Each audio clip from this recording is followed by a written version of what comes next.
shit's about to hit the fan. You're listening to the Max Wrestling Podcast. It's time to take it to the max. Hey yo, it's Thursday, and you know what that means. Summer is officially over. Last week was Summer's End. Welcome to Max Wrestling episode 394. This is still your reigning Max Wrestling World Champion, the Captain speaking, along with the reigning Max Wrestling Television Champion, El Jefe Moses Marquez. Top of the morning, it is still summer here in Southern California. I guess. Yeah, it's hot as shit. And no audio issues this week. No audio issues. We're good. Let's go. Skype's been, well, not Skype, Alexander Rowan has been fucking up our shit for the last 2 weeks, but we're good. This guy coming in, he wants all the credit, this guy. I mean, he also hacked it in a major way last week, but I guess I kind of owe him a thank you. I mean, I would have won the case anyway because I was innocent, but 300 combined days today as your world champion. It was a classic case of mistaken identity. Yes, it was. People see a gavel, they point the finger at me. Well, hey, you're known But for I the mean- gavel. But I mean, it is what it is. Your name is now clear, and on to promo series we go. On to promo series, and I haven't heard from Travis since last week, so I think he may be running for the hills, or running for the mountains after last week's For the mountains. trial. But coming up this week, a quiet week news-wise, but more evidence towards Bray Wyatt's probable return. 2 world title matches on Dynamite, and an Extreme Rules card that actually looks pretty decent. Right, not bad. But before we begin, remember to like and sub to us on youtube.com/Max Wrestling and follow us on social media at Max Wrestling UK. Okay. It's UK on all social media, even though we're like 30% UK at this point. We've been taken over internationally. That's Um, true. But hey, Very true. it worked for the Beatles. Right? Let's jump. That's a good idea. If we're copying somebody, right? Let's copy the Beatles. Now let's jump into our headline this week. Like I said, it hasn't been a big week news-wise. A photo did crop up of CM Punk. First time we've seen him since the All Out Fallout. And considering all the shit that went down and the arm brace and everything, he kind of looks pretty happy. But dirt sheets circling that AEW may be trying to buy out the rest of his contract. This comes from Wade Keller, I believe, of PW Torch, which was then recycled by Brian Alvarez. Yep. Alvarez quoted, I did hear Wade speculating about the buyout, and let's put it this way. I wouldn't be the least bit surprised, but nobody is talking right now, so everything is speculation, which is pretty much all dirt sheets, always speculation, but nobody's saying anything. That's the key in this whole thing is nobody's talking. Remember that nobody's talking. Now, they're being about as evasive as Shakira's taxes, but... Beautifully played. Beautifully played. Sorry, Shakira. I'm not. Yeah, fuck it. Fuck tax evasion. All right. Attaboy. I mean, I'm not the best person to comment on the whole CM Punk situation because I've always been a Punk fan. So I guess I'm on the fence with this one. Okay, so I want to be in that. I want to say I'm in that boat with you, just to be as clear as to be. But to be honest, I was also the same dude that got very upset when he decided to have an MMA career because I kept saying he was the dad that learned jiu-jitsu on the weekends who got famous via something else and said, "Oh, hey, Dana White, you want to make some money?" And you weren't a draw. But anyway, that's beside the point. I did pop heavy when he came back. 7+ years out. It was a great moment for us professional wrestling fans. However, I have an issue with prima donnas, and I always have, regardless of where they work and what have you. If you're gonna act like a bitch, you're gonna get treated like a bitch. I mean, for crying out loud, look at Shawn in the late '90s. The way he would, bitch and whine, or I should say the mid '90s, the way he would bitch and whine right before the Attitude Era thing, when him and Brett were having that inner beef. You know what I mean? and it's a little. To me, it's like similar like that, but I'm losing my train of thought here. The what am I driving at? Refresh me real quick so I can get back on the right track. Punk. Okay, so the problem with and here's where I'm going to end it with Punk though. So unlike Sean got checked and went through some shit. He got better. Blah blah blah blah. Punk said, "Oh well, I left this company to come to this company. I'm even bigger than before. You're just going to do what I say because I'm a star." But the thing you forgot about is the people you were talking shit about aren't senior citizens, who don't like confrontation. They're guys younger than you who were raised in California, where if you're going to talk shit, you're going to get talk shit back too, or you're going to get an ass beaten. That's where I'm standing on this whole bit. If you have a fucking problem, go talk to him. Seriously, go talk to him. Say like, "Hey, TK, like I need to sit down with all you guys."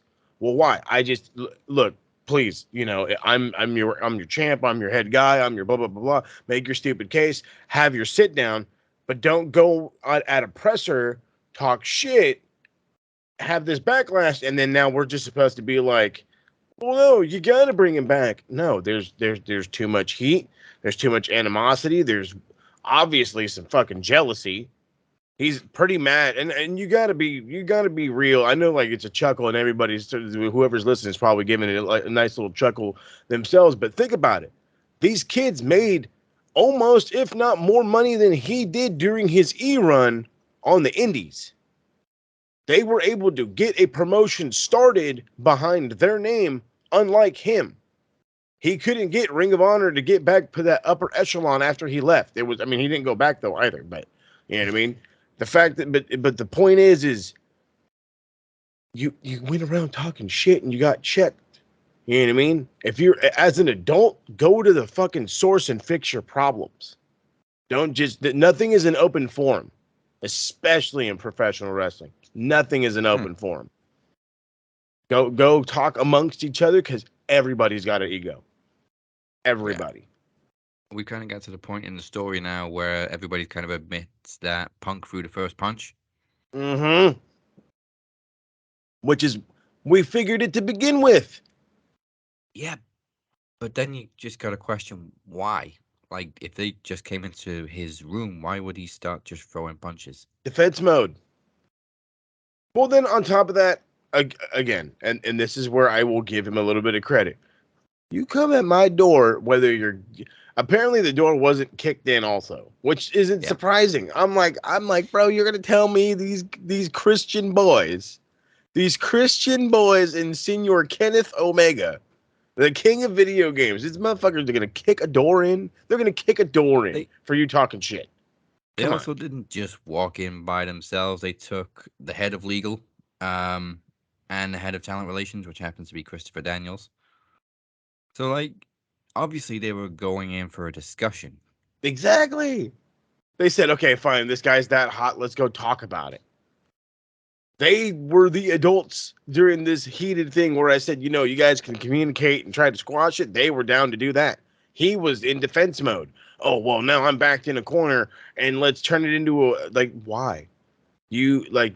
I just called him a prima donna not 5 minutes ago. There you go. He's a prima donna, dude.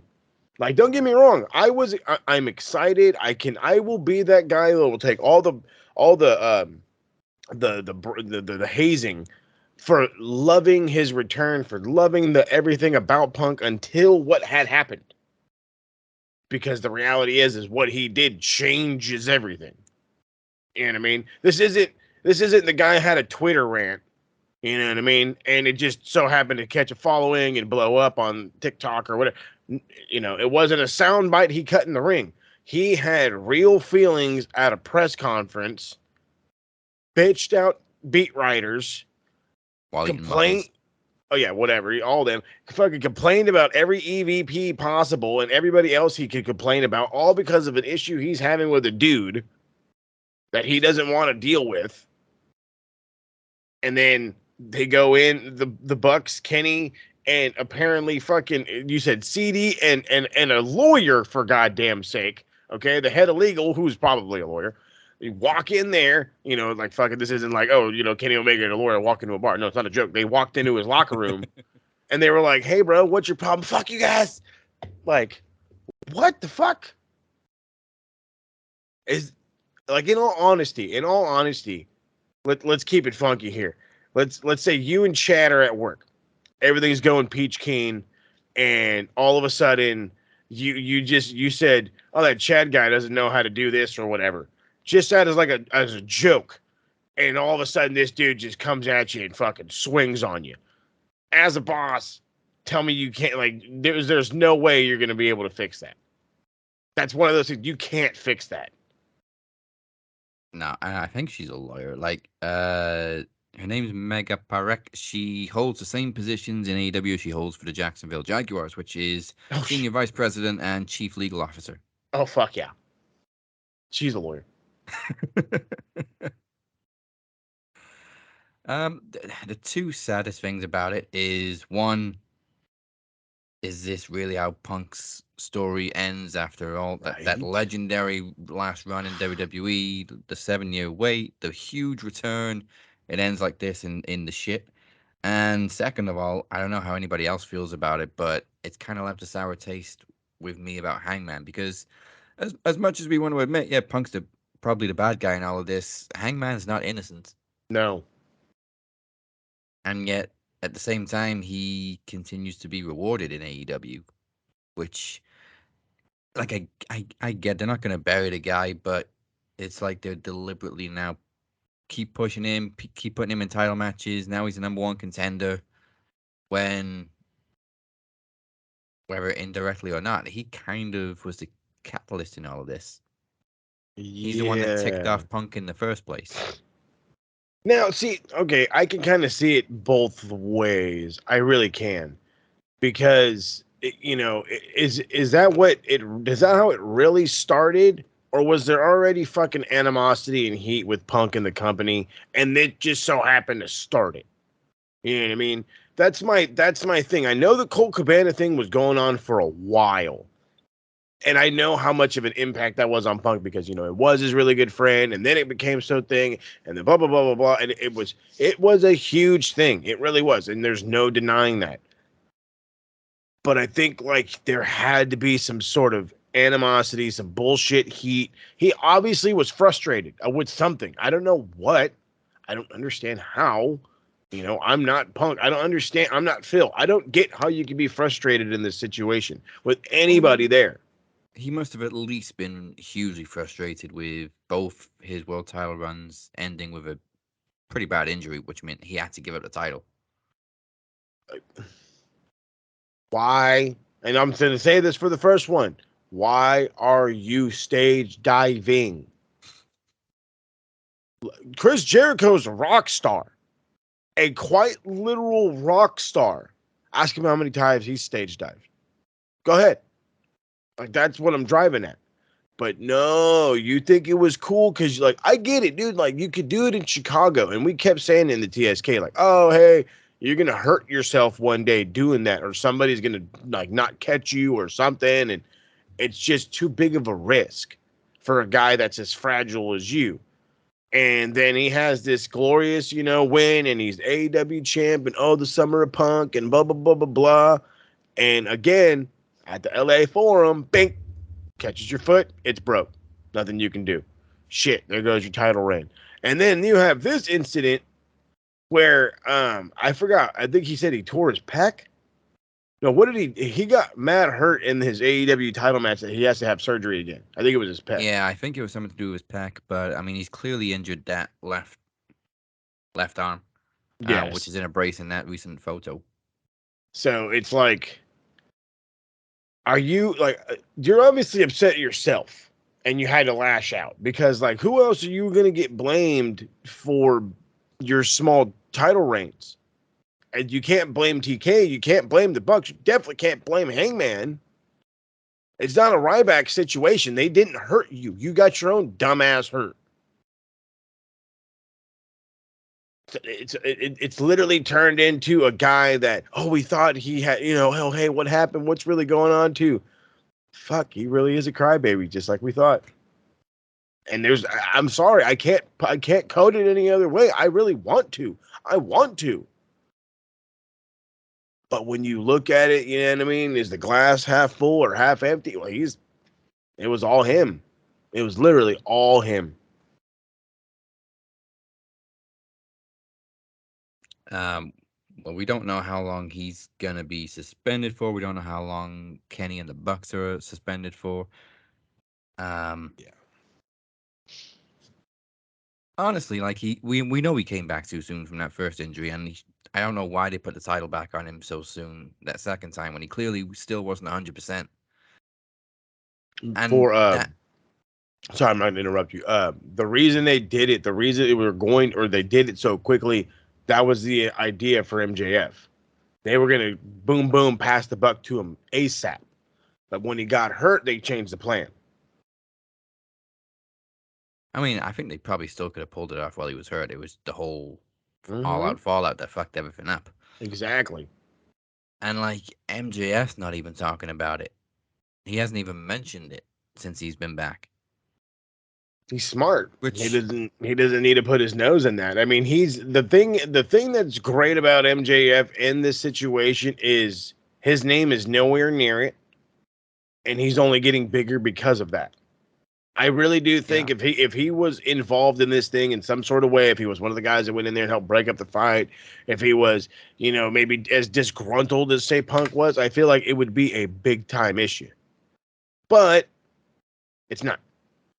So he don't care, and he's doing his own fucking thing, and he's doing awesome. His comeback hasn't really been tainted at all. He's completely clean in all of this. Yeah, which is great for him. And also great for Mox and Brian and Jericho and all the other like veterans in the locker room who just kept completely out of it. Shit, fucking all of a sudden Jericho looks like I don't even fucking know who. He's the fucking man. Like all of a sudden again, it's like watching Jericho from Nitros. Nice. Now, obviously we will keep an eye on the situation, see if anything develops with Punk. I don't even know how. Like he's got a couple of years left on his contract. Yeah. He came back last August, and he signed a multi-year contract. Mm-hmm. Well, I mean, at the same time, the contract talk was going on with Kenny.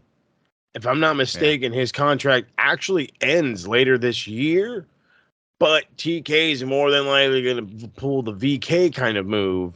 And, because you were suspended or injured or whatever, we're going to extend it, which is fine. I'm sure that's not going to kill Kenny. Kenny's not going to give a shit. You know what I mean? No, and it's good for us because he only just came back, and all of a sudden he's gone again. Mm-hmm. Which is the worst, but whatever. True, but he was also still not 100% when he came back, so more healing time. Yeah, I mean, there's two sides to every coin. You know what I mean? I gotta, forget that he's not there somehow. Oh, he's still recovering. That's what it is. I gotta sugarcoat it as something else. He's still recovering. Yeah, there's a bright side to all of this. I hope so. Well, I know anytime the Bucks take off any time, they're just gonna come back better because they're gonna be healed. Yeah. And as we know, AEW don't go soft, so that's why there's a lot of injuries. No. Shit, that's half my concern with fucking Saraya, whatever the fuck you're supposed to say her name. We'll get to Saraya. Jesus. First of all, this is stupid shit people say online. This is shit Mark say. OMG, Kevin Nash. Who the hell told you tonight was open mic night, bitch? Tell me you did not just say that. WTF, thought he was dead, LOL. First up on shit Mark say, anything from TikTok? TikTok shockingly has been quiet. The dance craze has come back. No, I'm not getting on that move. So, no, the only thing, it's not really shit Mark say. There's just been backlash on Punk. Been a lot of like how we're going, many people are finally seeing, oh, I knew Punk was like this, or I knew this was like that. And then of course you got the couple of lovers. Oh, well, if I were the Bucks with my nose in the air, like, okay, first off, Again, read the articles, go down the whole thing. And then the only other thing other than that is the constant, oh, I don't have time to look up Bandito. Where's that QR code? All right. Yeah. That's my new favorite line right now. They'll scan a QR That code. They'll go back to 2011 for some fucking Husky Harris promo where he says "eater" one time, and they're like, "Oh, Bray Wyatt's coming back." you could make that case about literally anybody that isn't like main roster. I don't know who this guy is, but let's chase the White Rabbit. Mm-hmm. Let's chase it. Well, also on that topic of Punk, it was Dutch Mantel, aka Zeb Coulter, this week. Said, why didn't anybody warn, like anybody close to TK, warn him what Punk was like? Surely everybody knew Punk had an attitude problem. Like, I'm pretty sure he knew that and took the risk anyway. Yeah. Um, You got to understand TK's way of thinking here. I think he said in multiple interviews when AEW first started, Punk's on that list. Punk was one of the guys I called to say, "Hey, did you want to come back? Hey, are you trying to come back?" So, like, and I think Punk's always had a pretty decent relationship with the Bucks too. Like, they're to my knowledge, they were friends-ish. I know the yeah, they Bucks were like, text "Hey, buddies. there you go, text buddies." Like, I know the Bucks were like, "Oh, hey, dude, like we're big fans. We're this, we're that." They were super respectful, to my knowledge, reaching out and doing that whole bit. And then it just turned into an issue with an old friend with a thing that he doesn't want to deal with anymore. And it fucking blew up. Yeah, another sad thing about this story. Mm-hmm. But over on the internet this week, we have Marco Mark. Beautiful name. Marco. So Joey Ryan showed up in an episode of 911 this week, which Why? which sucks because I'm a big 911 fan, even though we're like a season behind in the UK. Fucking Disney, please fix your shit. I mean, Why are we waiting a year for the new season? Still a good show. Still a great show, but I think I don't even know what he played in the episode. I think he was just an extra. Like, I don't know anything about the episode because we're not going to see it for another like 8 months. But it just baffles me how people still defend Joey Ryan. So like people tweeted out like Fox and whatever, like, this guy's got a sexual deviancy past. Why are you putting him on your show and all that kind of stuff? And people are like, leave him alone. He's trying to get his life back together. And Marco said people should stop messing with him. He's just trying to get back on his feet, leaving the past behind, but apparently he isn't allowed to. Well, maybe people shouldn't try to mess with every woman they come into contact with and then try to sue them because they come forward. Like, he made his own bed. Perfectly said right there. Tried to make several beds. He tried to make several beds, but yes. No, you're a million. These are the decisions you made, and they're gonna reflect you, dude, forever. I'm sorry. I don't care what Bible camp you go to and get real close to Jesus. I don't care about what kind of rehab you went to. That, I mean, in all retrospect, as man to man, good for you. I applaud you for getting help. Good, good on you. Blah blah blah blah. However, your fucking name means shit to me. Shit, bud. So your recognition status has gone completely down the toilet. The fact that you're on some television show that I watch, I see you on that show that day, I'm just turning the TV off. I'm sorry, 911. I apologize, but I don't at the same time. But my biggest gripe is I hate how there's a defender for everybody. Everybody has to have a fucking superhero behind them when the reality is some people just need to live with what they've done. Yeah. And this is one of those situations. Like, Joey Ryan's a piece of shit. There's no sugarcoating it. So I'm not sorry for that. I was about to say, I'm sorry. I'm not. He's a piece of shit. And hey, again, I can commend you night and day for trying to get your shit straight.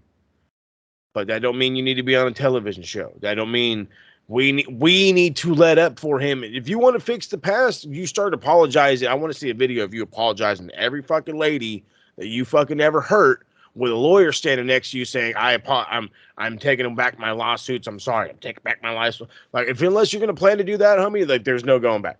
There's no going back. And No. again, you want to have fucking defenders? That's fine, dude. But you're irrelevant. Irrelevant.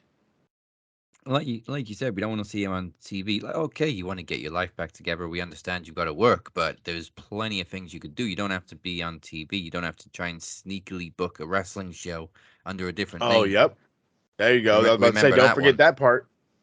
And then when everybody found out he was the actual booker, they all pulled out. Don't say that to him out loud. Maybe he, Right? You know what I'm saying? wrong terminology there. But this is different from, like, I don't know, Matt Riddle and Velveteen Dream, who are also accused of shit. Nobody's defended Joey Ryan in, like, professionally. Like, pretty much everybody that knows him have pretty much said, yep. That's it. He's probably guilty. That should be, and then that should be the fucking the nail, like the light bulb above your head. Wait a minute, what's going on here? When Matt Riddle's thing went down, a lot of people came to his defense, like, oh well, he was already having issues, and he had a stalker, and this was a this, and then, and all these stories came out, and we're like, hold on, wait a minute. So they've been going through some shit, and then we kind of let it go. Yeah. And then who was the other dude? Dream, we haven't really let go, but I think it was kind of accepted that it was investigated and nothing really came of it. I feel like the Dream and the Austin Theory situation were the same. You know what I mean? The underage girls, there was some communication, but nothing too crazy, and nobody said nothing. So Yeah. we're able to move on. Dream went crazy by himself. I was about to say, yeah, he went crazy on his own, and then had that whole fucking video going at EC3 and the booger sugar and the whole nine and the.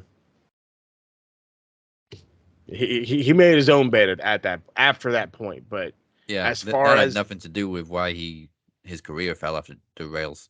yeah, no, that was on him, and then his incidents with the communication, it did injure his career a lot, and maybe if he just quietly, went on and did indies and tried to come back, maybe we could forget about it. But then that thing with EC3 happened, and I think now Velveteen Dream is at the point of no return. Yeah. I mean, EC3 hasn't done himself many favors either. I think a lot of people like pretty much agreed. Yeah, he's had coke parties. You're gonna tell me, you're gonna look at me as a man and look at fucking in goddamn EC3, and you can tell me that motherfucker doesn't have coke parties? I mean, just look at him. Just look at him. Come on. Next up, we have Jackson Riker. Jackson and a bunch of numbers. Bullshit. This is a good one. AEW fans are hypocrites, aren't we always? You all were drooling in the mouth when Malachi Black, Buddy Murphy, and Andrade came to your second-rate company to help you out, but now you guys acting like you never needed them. Hypocrites. Hold on. I mean, weren't you guys the same with Cody? Hold on, wait. Never needed him, but then he comes back to WWE, you're foaming at the mouth. I was about to say, who the fuck said anybody about needing anybody? I don't remember nothing about needing nobody. We never needed anybody. We said it would be a cool idea to have them. So we fucking check your terminology, Haas and Franz. Nobody said nothing about needing them. Malachi, we wanted them. Exactly. We wanted them. Aleister Black and Buddy Murphy, they both showed up. And unfortunately, they got caught up in the trios, and they're really not doing much, and da-da-da-da-da. But, I mean, if all reports that are coming out, both of these dudes are coming back to this company. They're just taking some time for mental. Yeah, they both openly went out and squashed all the rumors. Exactly. So this whole idea that, we can't have them, it's like, no, nobody wants to leave. People are going through some shit. And unlike fucking the other company, they're allowed to take some fucking time for it. Nobody's talking that fucking part right there. That's what's starting to tick at me. Nobody's talking about. That's why you're only just seeing the White Rabbit now. Mm-hmm. Because we understand how your mental. Again, when VK was around, mental health was bullshit. He didn't give a fuck about how you felt. You get your ass out there and you do your fucking job. When that's how it was. You're fired. Exactly. And if not, you're fired. And you know what? Worst case, we're just gonna keep paying you to fucking sit in catering. You're welcome. But guys are they're battling. Has nobody lived through this fucking pandemic with us? That all this shit that went down? Like and I hate to fucking switch this whole fucking show on us like that, but I was having a conversation with my daughter yesterday to be exact, and it was about the Jeffrey Dahmer thing because we saw it on Netflix, started watching it. Really good, fucking slow ass start, but really good at the end. So we need. I'm only just starting it now. I'm going to tell you, it's slow. It is a slow build, so don't give up on it. Don't do it. Just trust me. We did, and we regretted it like an hour later. I was like, damn it, I knew we wasted an hour, and you already know the binge game. Anyway, but the point is like that she had asked me, she's like, well, that's weird. Like there were serial killers. I said, the fucked up thing is, back in like the 70s and the 80s and the early 90s, that's all we had to worry about. It was the occasional robbery, house break-in, the normal shit. But then it was, oh my God, there's a serial killer on the loose. Not mass shooting, mass shooting, mass shooting, mass shooting, mass shooting. And it's like, what the fuck? I was like, so, there's been some fucking shit, dude. You know what I mean? We had mass shootings. The fucking Queen died, there's just been, look at the fucking way the goddamn presidency was out here for the last couple of years, and the ups and the downs and the hatred among people. Like, there's a lot going on. And then on top of that, I don't know when the last time fucking Malachi really seen his wife like that. When you don't work in the same company with your wife, yeah, motherfucker, I want to take some time off too. I want to hang out with her. Well, let's be honest, they work for rival companies. Right? They do. They both do. I mean, and then same thing with Buddy Murphy. His lady, she works for the E, Rhea Ripley. Like maybe they're just trying to, again, it is a mental thing. You can't do your job well if you're not in it mentally. Let's be honest. You walk into your job and you're mentally out of it. You don't give a shit. You're not going to move any faster. You're not going to work any better. You're not going to give a shit more. And then as a pro wrestler, you're going to tell me you're going to go in there with that lackadaisical attitude? No, you're going to get somebody fucking hurt. Bad. So, and as for Andrade, I don't know what the fuck's going on there. I honestly, with Andrade, I wouldn't be surprised if he went back to the E. So I'm thinking he wants to go back. I think he's at the point where it's just, I haven't been used that well. They don't really know what to do with me. But at least over there, I can be, in WWE. Yeah, and Triple H knows what to do with him.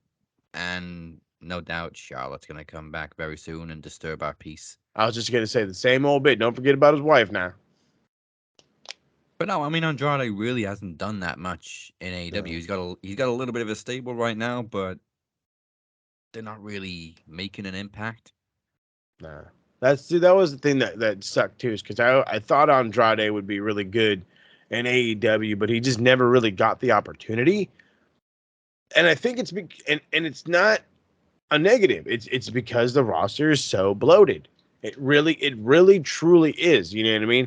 If you took half of the stars that it has and they were like jobbers, AEW would be in fucking excellent shape, because you'd have stars against guys, and you'd have plenty of guys to build and plenty of guys to start off with. It would be a nice medium.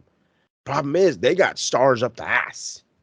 The ass. Well-established WWE people, indie guys, international guys, the whole nine. If Ring of Honor did have its own TV show, I think Andrade would be great with his stable in Ring of Honor. 1,000,000%. But that's the thing. We don't know what's going on with that. I mean, yes, the E-Drones and everybody else that's against AEW could easily make the argument of, oh, well, we wouldn't even watch that anyway. I mean, people barely watch Dark. They barely watch Elevation. They barely watch Rampage, according to their numbers. You bring up a Ring of Honor show. Personally, I think there's a nostalgia feel to it. I personally feel like there is a nostalgia feel to having a Ring of Honor show weekly. But then again, like I say, with Dark and Elevation, are they just going to be there just to be there? Is ROH going to be on YouTube? Is it really going to be weekly? You know what I mean? How can you make that successful before you plot the whole idea of, moving a stable over there? But I mean, but long story short, I'm not surprised if Andrade goes. He'll be with his lady.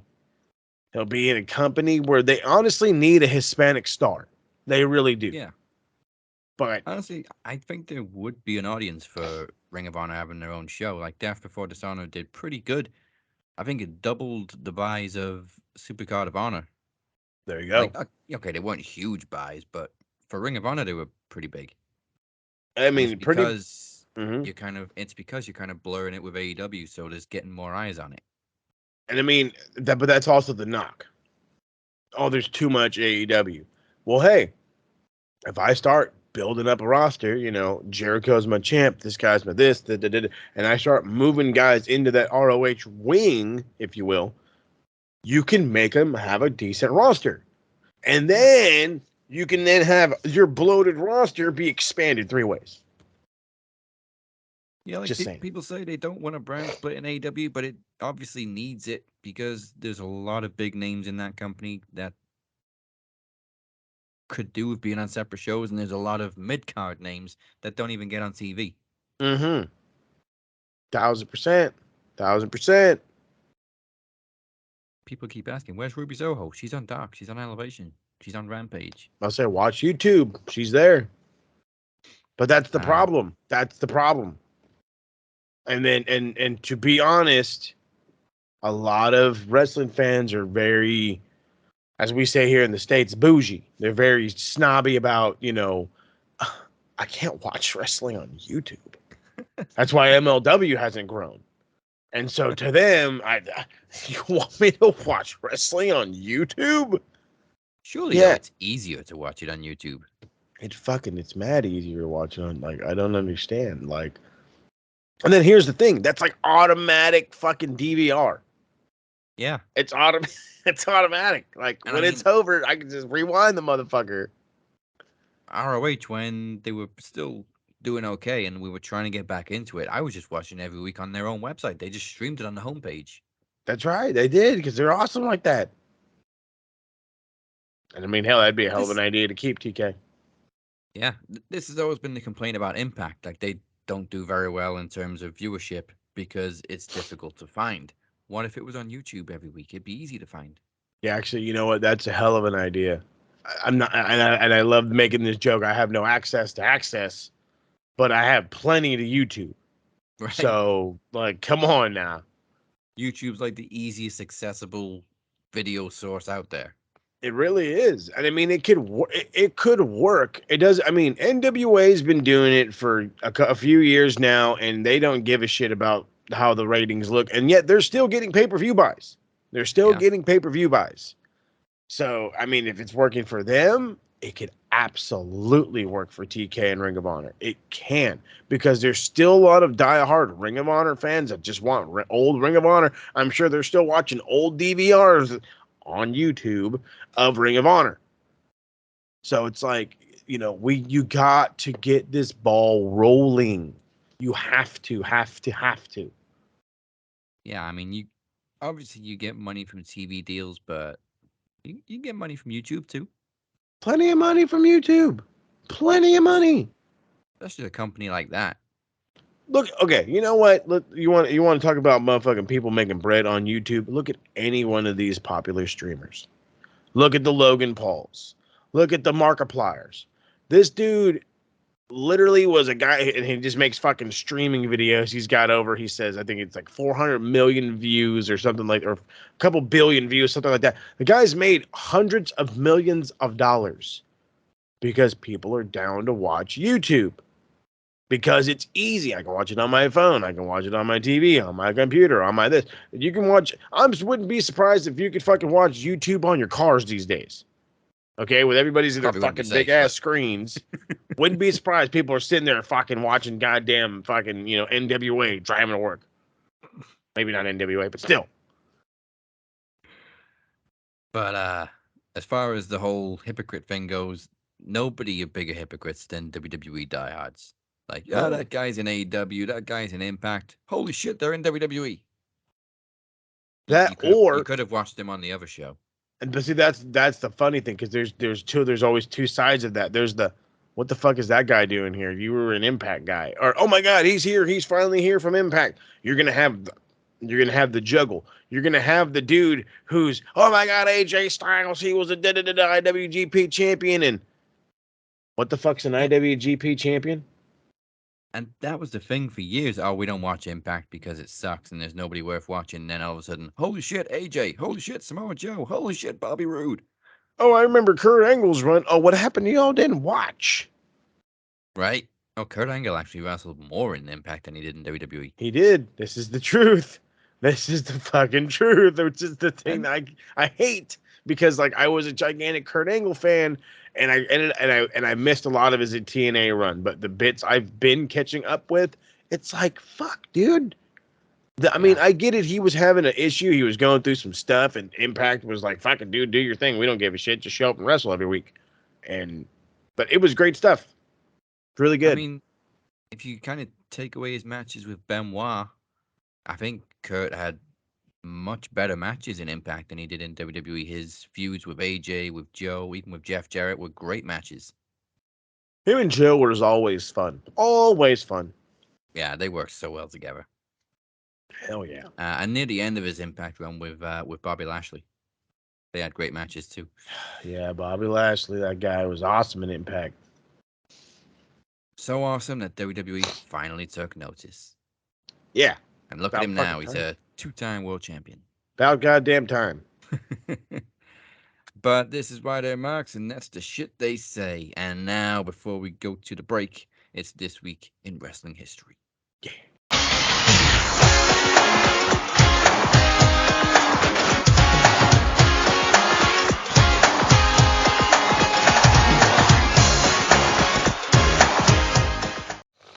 I'll be honest, it's mostly Unforgiven this week. Shocker. Y'all remember Unforgiven pay-per-view, right? I do. Always came in September. I always remember I the miss, fucking like hanging thing. And yeah, I miss when we had a fixed schedule every year, so we knew it was SummerSlam, Unforgiven, No Mercy, Survivor Series. Now you don't know when the fuck anything's going to be. We got Extreme Rules in October. The good old days. It used to be in May, then it was in June. What the fuck? But September 24th, 2001 at Unforgiven, speaking of Kurt Angle, in his hometown of Pittsburgh, Pennsylvania, Kurt Angle defeated Stone Cold Steve Austin to win, I believe, his second WWE Championship. At the time, Stone Cold was representing the Alliance, and Kurt brought the title back to Team WWE. That's right. I mean, it was also a pretty good card. We also had a 4-way for the tag team titles. The Dudleys defeated Spike and Big Show, the Hurricane and Lance Storm, and the Hardy Boys. Perry Saturn defeated Raven. Yes, it's an old ECW match, and it only lasted 5 minutes, but It works. Christian defeated Edge for the Intercontinental Championship. I believe that's the first time he won it, because Edge was always the guy that won the singles titles, and Christian was a European champion and a hardcore champion, but he finally won the IC title and he turned heel. European champ. We trying to forget about this feud. Brothers of Destruction, Kane and Undertaker defeated Chronic for the WCW tag team titles. I actually like Chronic. They were a good team. They were, but they didn't really carry over that success No. during the invasion. And yeah, I could get into the whole thing. No, but no, they did not. And speaking of the hardcore title, Rob Van Dam defended against Chris Jericho. 2-on-1 handicap match. The Rock defeated the Alliance's Booker T and Shane O'Mac to retain the WCW World title. And Rhino defeated Tajiri to win the WCW US title. Yep. That was Unforgiven 2001. The following day, but a year before, I know time is fucked up, on September 24th, 2000, also at Unforgiven. Pretty average 2000 card. We had Right to Censor versus Farouk Bradshaw and the Dudleys. No. We had Taz and Jerry the King Lawler in a leather strap match. We had a 6-way for the hardcore title. Steve Blackman, Al Snow, Crash Holly, Perry Saturn, Sho Funaki, and Test. Oh my God. Chris Jericho defeated X-Pac, and this match must have been so forgettable, there's no time listed for this match. That's not surprising. They're like, nah, fuck it. Just plop it up there. This wasn't even the beginning of X-Pac Heat. That was the following year. So I don't know what went wrong with this match. I don't remember it. Don't piss off Jericho, bro. The Hardys defeated Edge and Christian in a cage match for the tag team titles. Pretty much any pay-per-view between 99 and 2001, you're probably going to get a combination of the Hardys and Edge and Christian, or the Hardys and the Dudleys. Yeah. I mean, that was what, from like 99 to 02? Yeah, and we complain these days about the tag team picture being so thin, but these matches were boss back in the I was day. going to say there was a difference back then, though. It was good singles or good, it would be like a decent singles match, really good tag match, decent singles match, really good tag match, random tables match. Okay, cool. Ladder match. Okay, cool. Fucking just regular 3-way. Okay, fucking bring in everything. Pretty much how you book GM mode in 2K22 is how WWE booked the tag team division in the Ruthless Aggression era. TLC match, tables match, cage match. And it was fucking choice. Yeah, man, it worked. Eddie Guerrero also defended the IC title against Rikishi. No surprise, it ended in a DQ. Sounds like an Eddie match. Yeah, Triple H defeated Kurt Angle in a no DQ match with special referee Mick Foley. I think this is the match where Stephanie got knocked out and Kurt carried her backstage and then kissed her backstage. And obviously that was the whole, why can't a guy and a girl just be friends?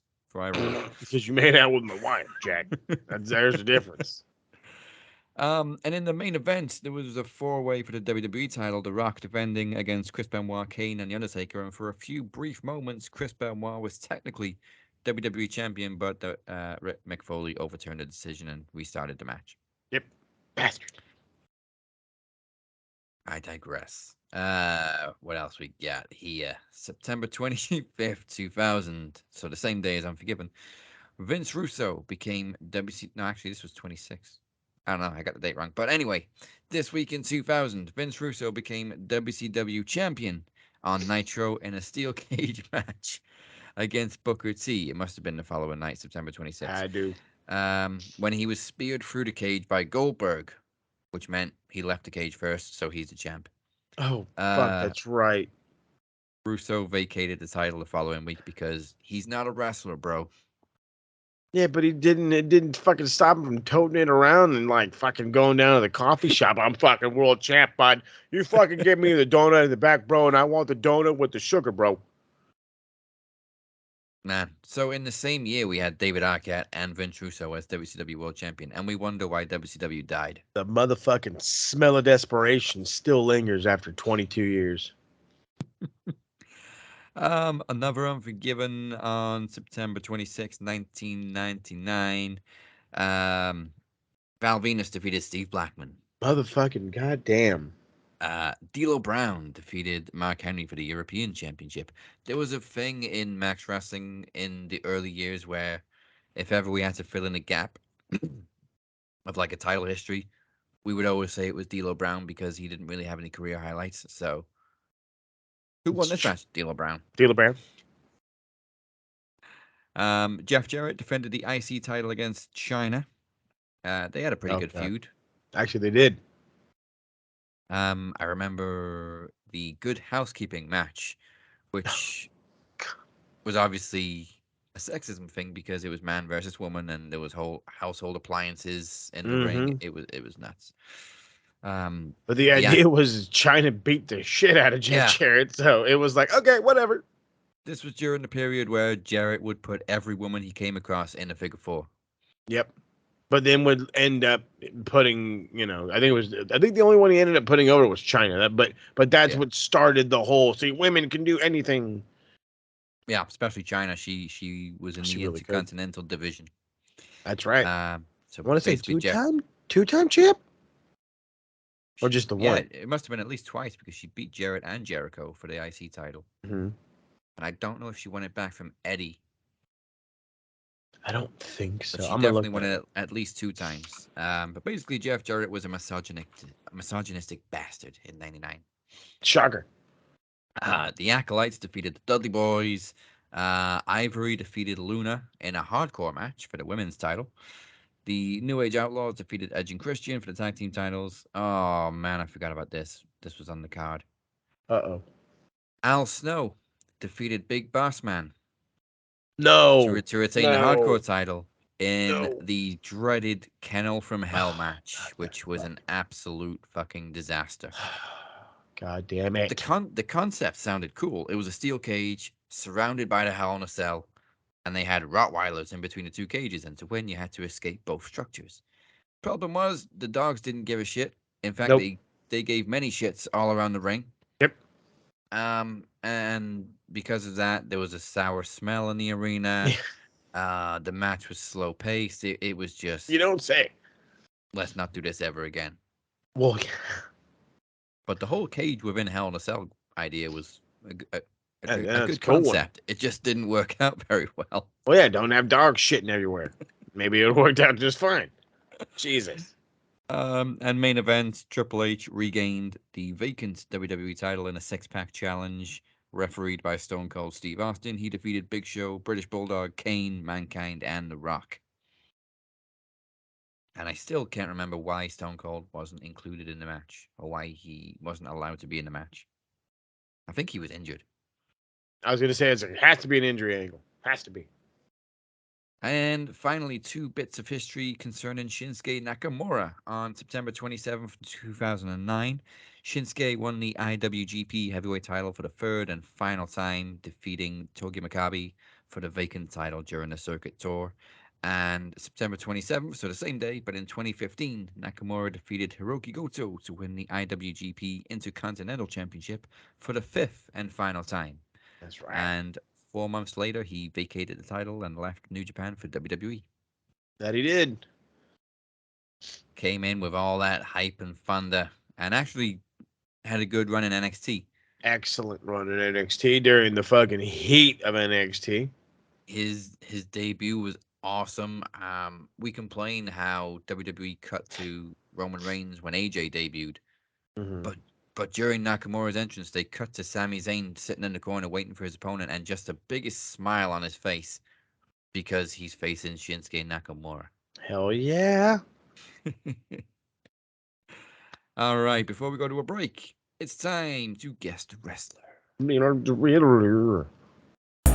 wonder who this could possibly be. Guess the wrestler. He's the wrestler, better than all the wrestler. Okay, so we're going with women this week. Let's go. She was in WWE, but we'll begin with some slightly more obscure career highlights. So, Love it. She did a lot of like bodybuilding competitions. So, first place in ESPN2 Fitness America Series, top 20 in Life Quest Triple Crown, Iron Woman Tri Fitness in '98. And moving on to wrestling, a one-time Master of Ring Entertainment Women's Heavyweight Champion. But probably My not gonna first get it guess is themselves. going to be China, but that's going to probably be no. I mean, it's around kind of. I guess it's kind of around the right time frame, like '90s. She became big, but not China. So moving on to, actually, PWI Woman of the Year in 2004. She was a bodybuilder?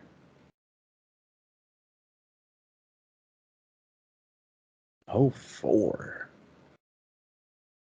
No, it wasn't a bodybuilder. It was just Trish. Not Trish. She also won an NCA All-American Award for National Cheerleading. Who in the fuck was it? Jacqueline. No. Okay, Damn. moving on to TNA. One-time Knockouts Tag Team Champion and 5-time Knockouts Champion. Mickey James? Now, my first thought was Mickey James, but then I thought, nah, she'll be too easy. I'm trying to She's think. like Damn. the most decorated with WWE and TNA. Of a So fucking. She's in TNA. WWE, she was a 2-time women's champion. 2 times women's champ. She went to TNA. Who else went to TNA after leaving the E? Yeah, And then it was in there in the now I think about it. 90s? She went to TNA in derp. Was it early TNA?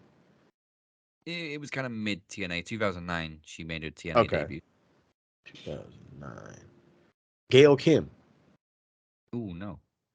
Damn. But yeah, it is a short list of people of women that went from Trust me, WWE yeah, to that's why TNA. I've gone up and down that list about 6 times already. I'm really trying to think, is there somebody I'm missing? And I know I am. So she was in WWE from 2000, well, training in 2000, like 2001 to 2009. From 01 to 09, then went to TNA. 01 to 09. Who the fuck was there during the Victoria. Yes. Let's go. AKA Tara, Lisa Marie Veron. That's why I didn't fucking get her name for Impact, and I'm like, God, because I kept trying to think of the Impact name. What was her name in Impact? What was her name in Impact? But then you kept saying bodybuilding, and I'm like, okay, there was a couple of them that were like that. And then who was around in the 2000s? And I'm like, who in the fuck sticks out? And that was the first one that stuck out.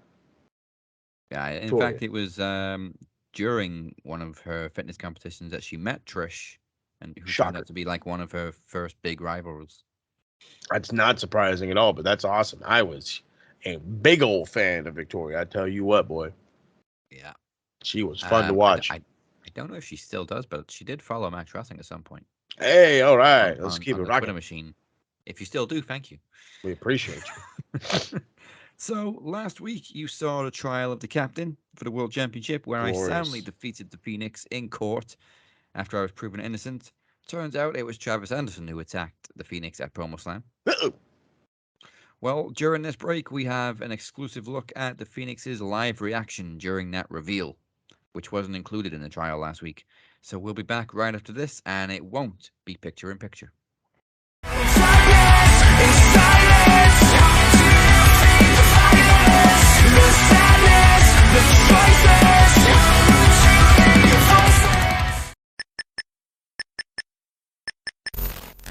I hope this makes it out.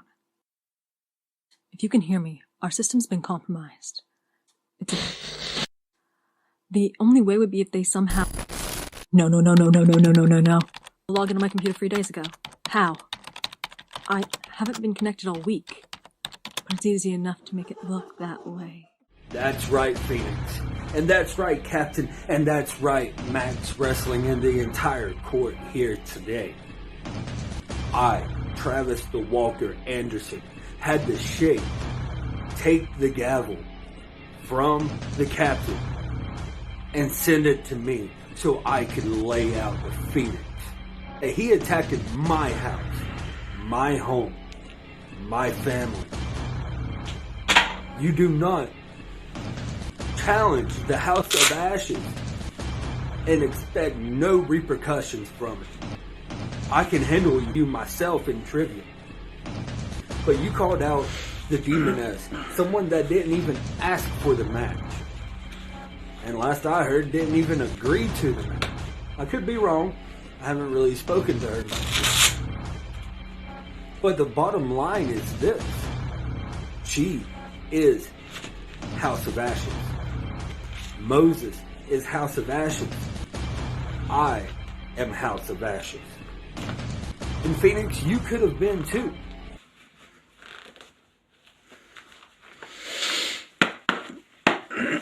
I'll be a dirty son of a...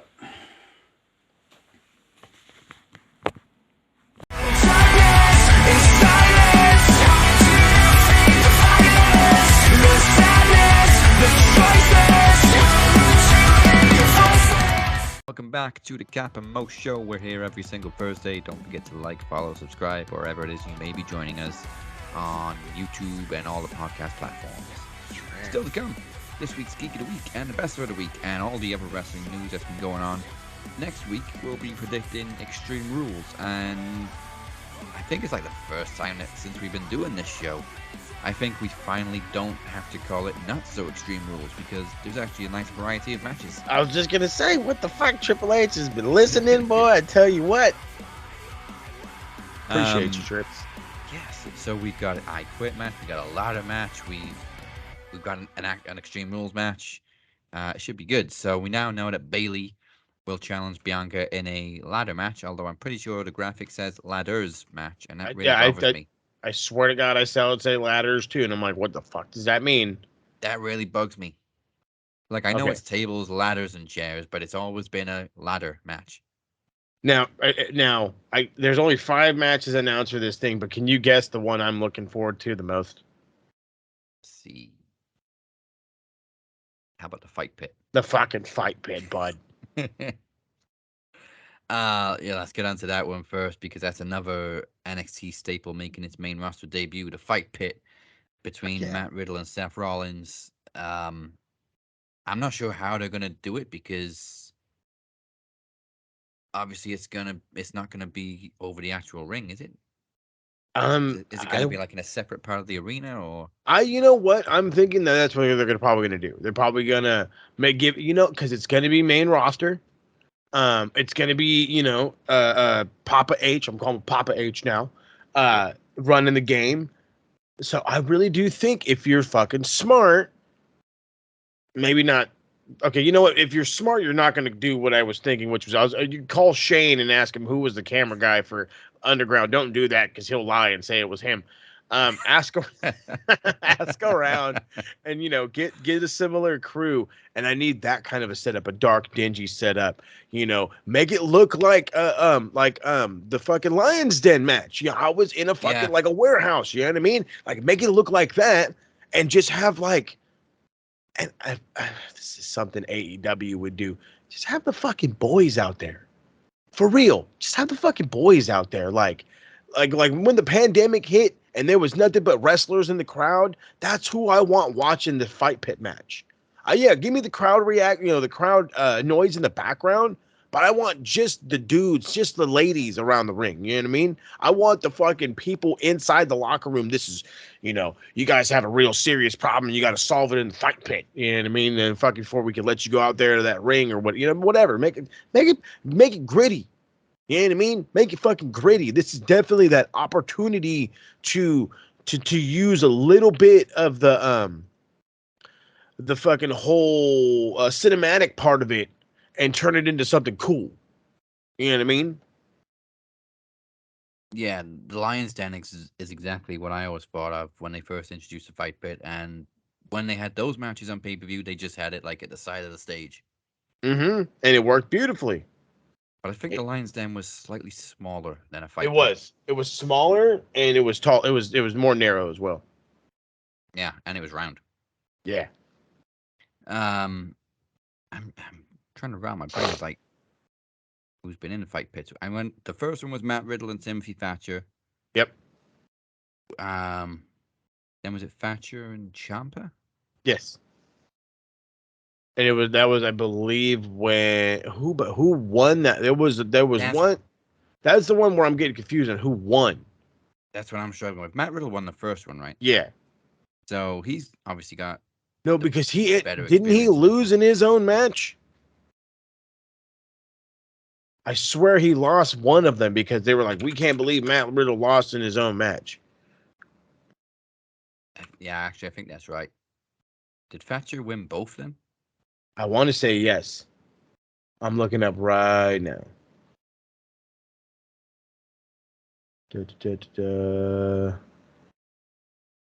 I know. Oh my God, you're gonna make it about the story. The first one.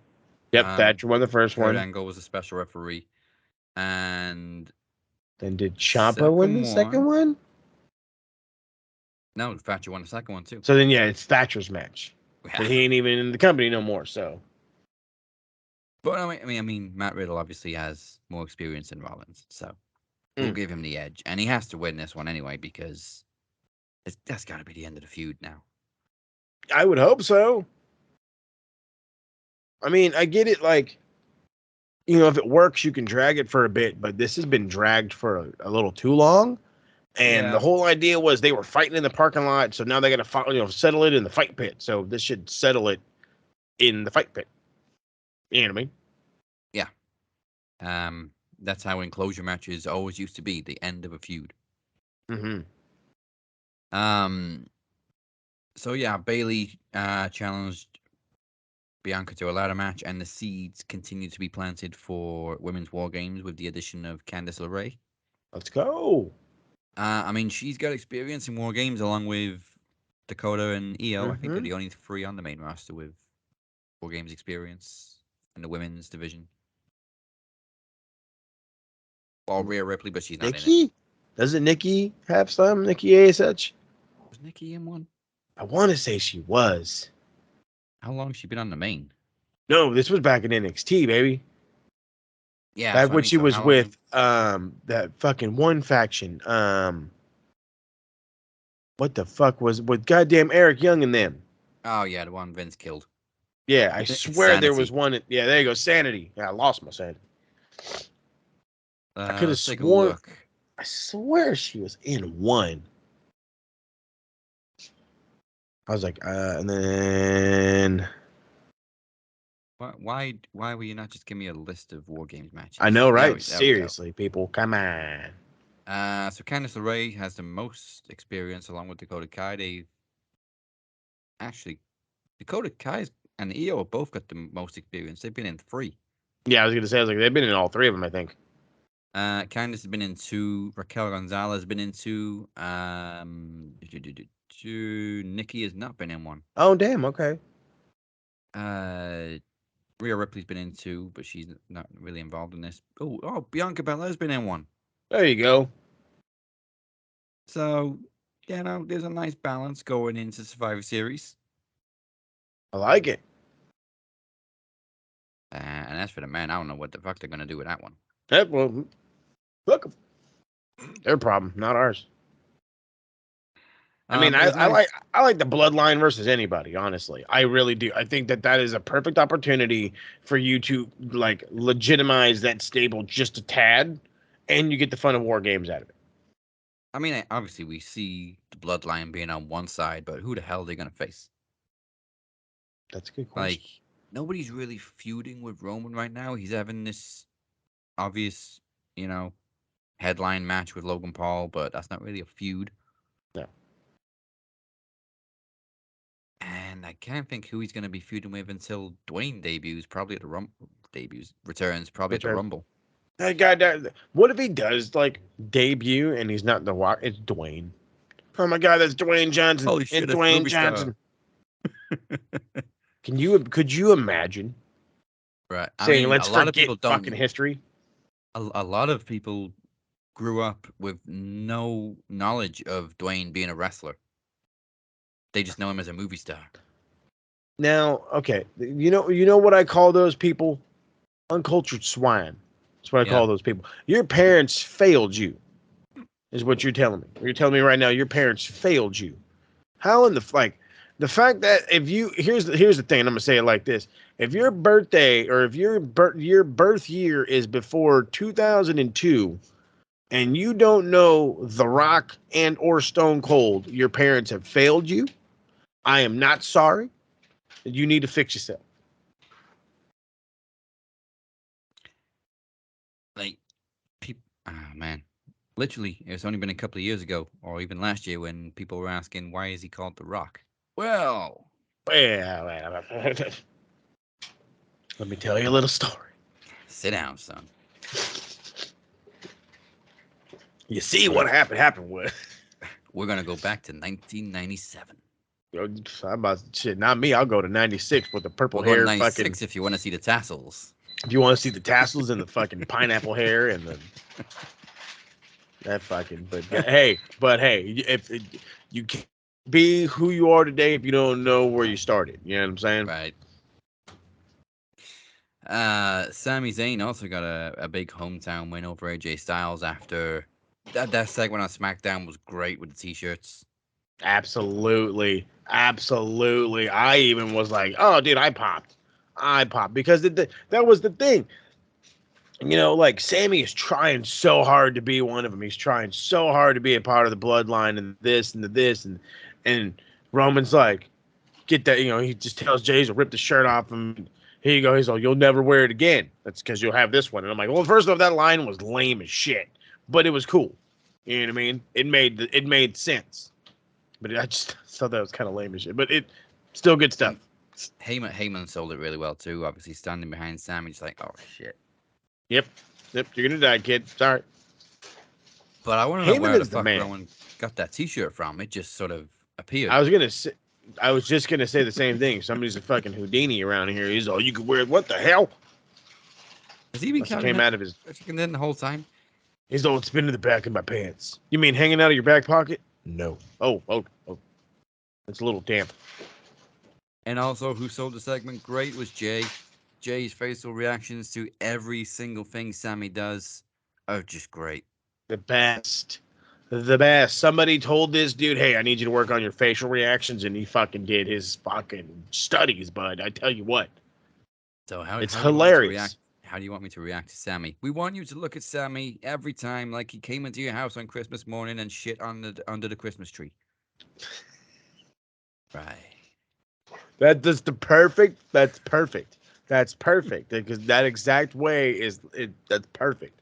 Oh, that's perfect. And poor Sammy's never done how dare anything you to shit Jay, under but my Jay tree. hates him. He really does. He does, that poor guy. So what the fuck is this goddamn white boy doing here?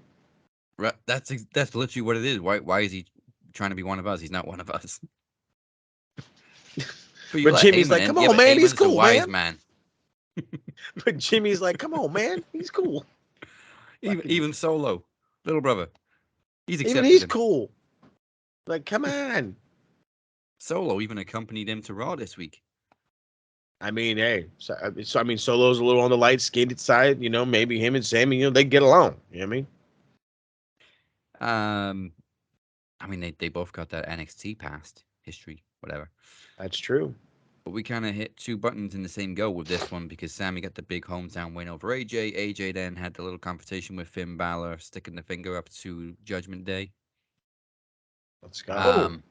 So, obviously, after this whole Edge thing is done, we're gonna get AJ and Balor feuding, most likely. I mean, the reality is AJ's just kind of been there for like a year, unfortunately.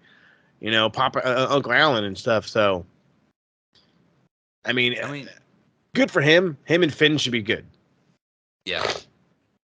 And it's not the first time we've seen them in a WWE ring, but the first time was kind of last minute because of the whole.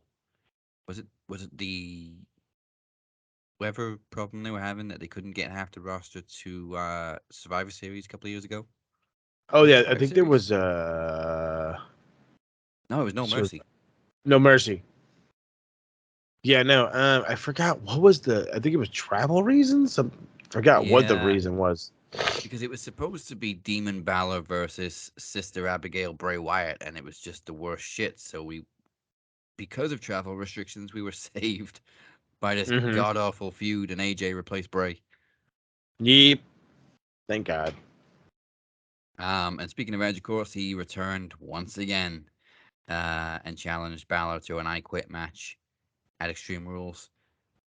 I don't know what it is about Edge. People seem to be getting tired of him. Honestly, I'm tired of him getting written off and then returning a week or two later. Yeah, that's it. I mean, in the ring, he's still going. He's still good.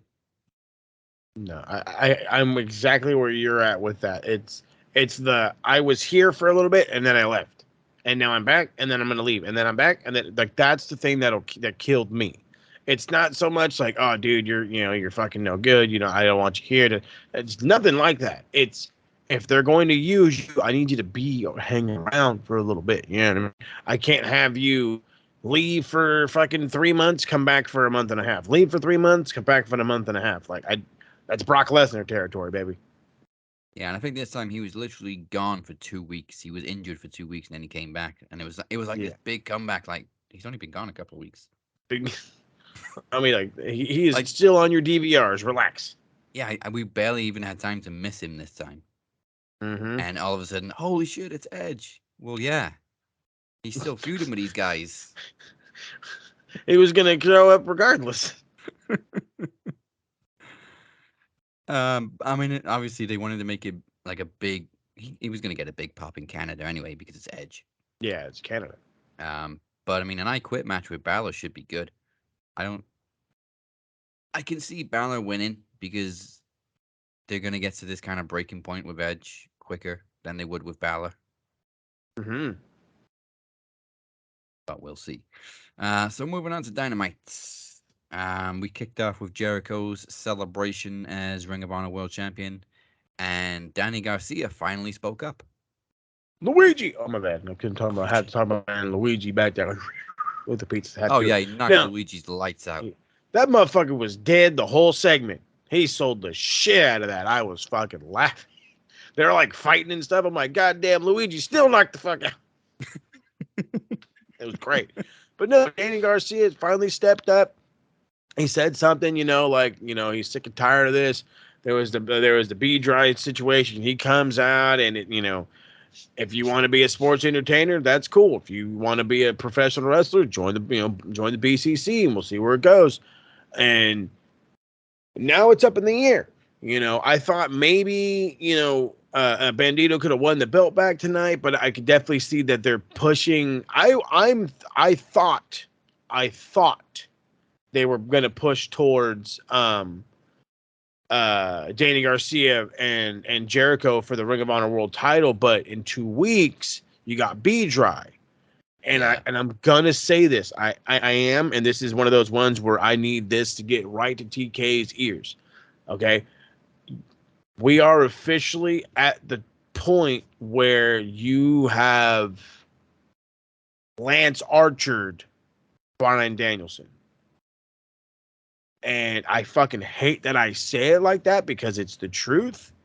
But just because you're a name and you're a this and you're a that ain't going to be able to hold much water for long. Okay? And so this is one of those ones where I think you don't need the Ring of Honor World title to be a part of DG's and Jericho's feud. So you have Garcia cost him the Ring of Honor World title. Danielson gets a belt back, and a belt that he is, elevated before, mind you. Then there's another building block for you and a television show for your upcoming pay-per-view. Bryan Danielson's my champ.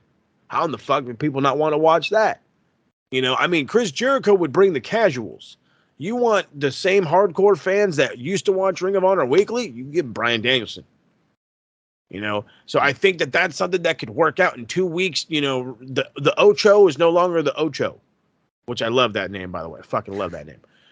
He's no longer the Ring of Honor World Champ, and then you set up him and Danny Garcia for I forget what pay-per-view is coming up next for them. Unless they fight for Ring of Honor for AEW. Well, no, better yet, you'd have that match in Ring of Honor. And I want to say that next one they got, it's not Death Before Dishonor. I think they just did Death Before Dishonor.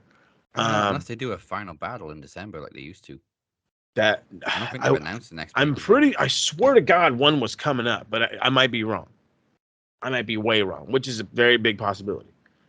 So I just feel like if that's how it goes, if you just need to have Jericho and Wheeler on Dynamite, then you can have it on Dynamite. I think it'd be killer on a pay-per-view.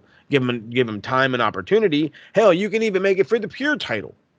You know what I mean? Well, I'm the best pure wrestler, so and then that way, not only does Danny Garcia beat Chris Jericho to remain a pro wrestler, but he's still the pure champ. Damn, I'm over here writing for TK. Right, and then we've got the possibility of Bryan putting over Garcia in a big way. Yep. And then hell, you can have DG as your double champ for Ring of Honor. You can have that guy on top of the world. Well, following the conversation, we ended up with Bryan Danielson versus Matt Menard. And when we came back to the match, Bryan's music randomly started playing. And as William Regal said, the music man's off his nut. Mm-hmm. Because they're fucking PG way of saying off his tits. He's off his tits. It's glorious. Man, I just fucking love Regal on commentary. He's the best. He's the best, and nobody's going to fucking filter him. And it's fantastic, and I love it, and I need it every week. You can just tell by his voice he has so much fun on commentary. Oh, yeah, because he's like laughing and giggling. Man in the mask, how you doing? The music man's off his nut. He's having too much fun over there. Obviously, Bryan won. Mm-hmm.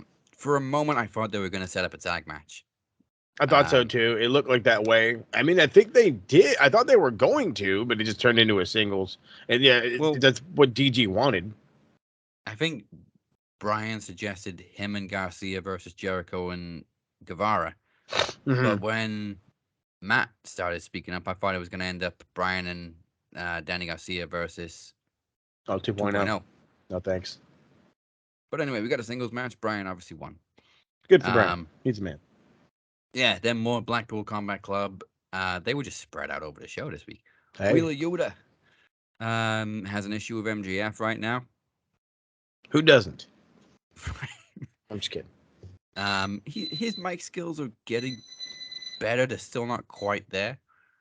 But yeah, he got into it with MJF. MJF obviously took the hometown sports team pops, which Wheeler said he would. No, that's the thing. That's the funny. He wore a New York Mets jersey to Philly, and I'm just like, you're a fucking dickhead, which is great because that's what he's gonna do every fucking week. I'm waiting for him to like show up in Vegas with like a Charger jersey on, or vice versa, show up in LA with a Raider jersey on, like a fucking absolute butthole. Yeah. It's gonna be great. Whatever he does, he's doing really well. Him and Yuta. I'm sorry. Feels like they don't got anybody else for MJF. So they're just giving him Wheeler. Now, that doesn't mean they're not going to get a good match out of this. I just don't see where this goes. You know what I mean? Yeah, I mean, it's obviously filler until MJF moves on to the other Combat Club member who has the title. This is the truth. Mark's had a great match with Juice. I want to see more Juice, who is apparently a free agent now. Juice is he's been a free agent. He says he's not representing New Japan anymore. So, TK, I know you've got a bloated roster, but get Juice. I said the juice is loose, and you need to stash it now. The classic pro wrestling shot came after the match where Wheeler just appears behind MJF, and then they have a little brawl. Yep. But we had two confrontations at once because Mox was also confronted by Hangman, which was interesting because I don't know who is dressing this guy. Who is dressing this guy? Hangman went from being the cowboy that everybody loved to this cowboy has always got pink on. I mean, I'm not saying that's like a bad thing. I'm just saying I don't know many cowboys that wear pink on a daily basis. And right now, bud, that's exactly what it looks like. I mean, I would say Anna Jay, but she's not in Dark Order anymore. Also, yeah, I forgot to say, stop giving Anna Jay a microphone, please. Yeah, please. Please. She is something terrible. Whoever helped Britt Baker after that bad heel promo, please work with Anna Jay because... Adam Cole. Adam? Are you there, Adam? Adam and Schiavone. Where the fuck are y'all? The dream team. Oh, Schiavone's on his ass from last week. Oh, fucking, and then got, what did goddamn MJF call him? He called him a fat old bastard prick or something like that. I'm like, that's fat fucking mean. I fucking laughed way too hard. It's like, I'm going to hell. Poor Schiavone. Yeah, poor guy. So we name dropped Saraya earlier. Saraya is how you pronounce it, apparently. I've always called her Saraya, even when it was her mom's name.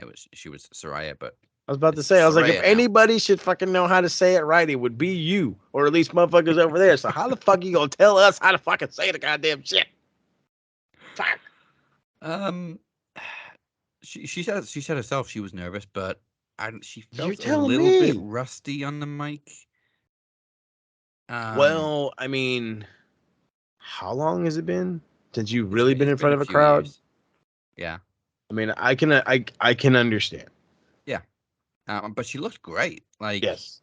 It's no secret she's had a little bit of work done over the years, but the way she looked last night was how I remember her coming up from NXT.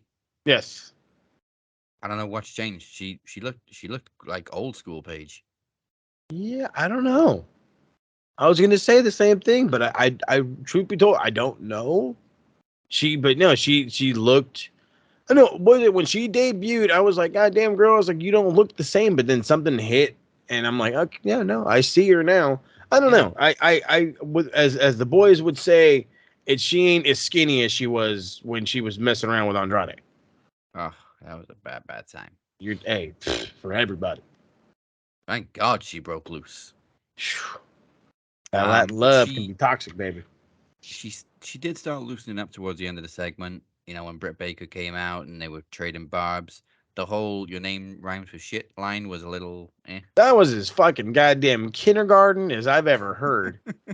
And she's like, she gives her the whole rundown, and then she's just like, "Well, your name rhymes with shit," and I'm like, "What the fuck?"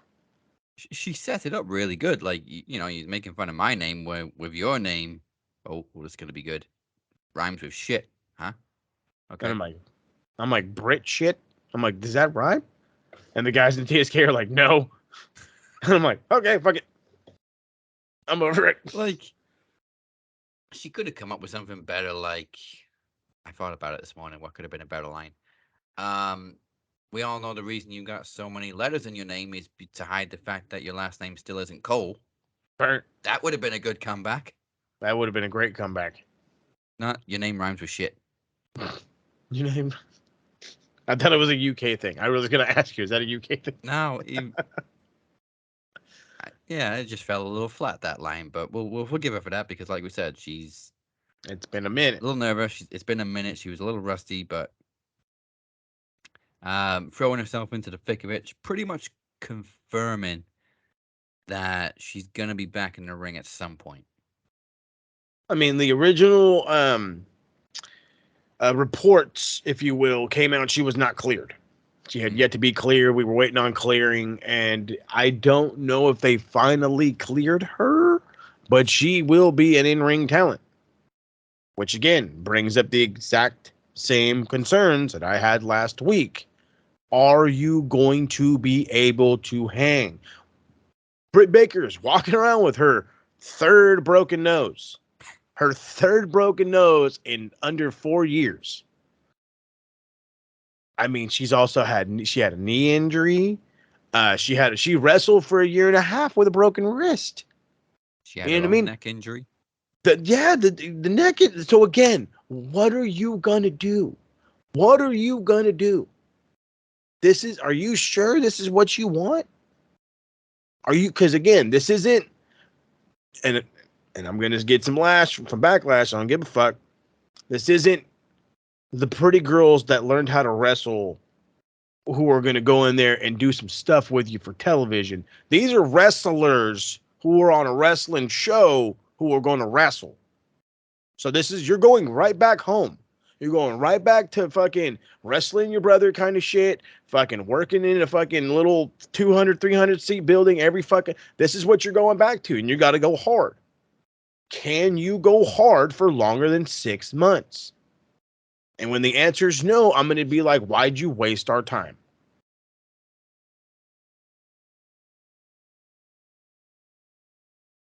Just how I feel.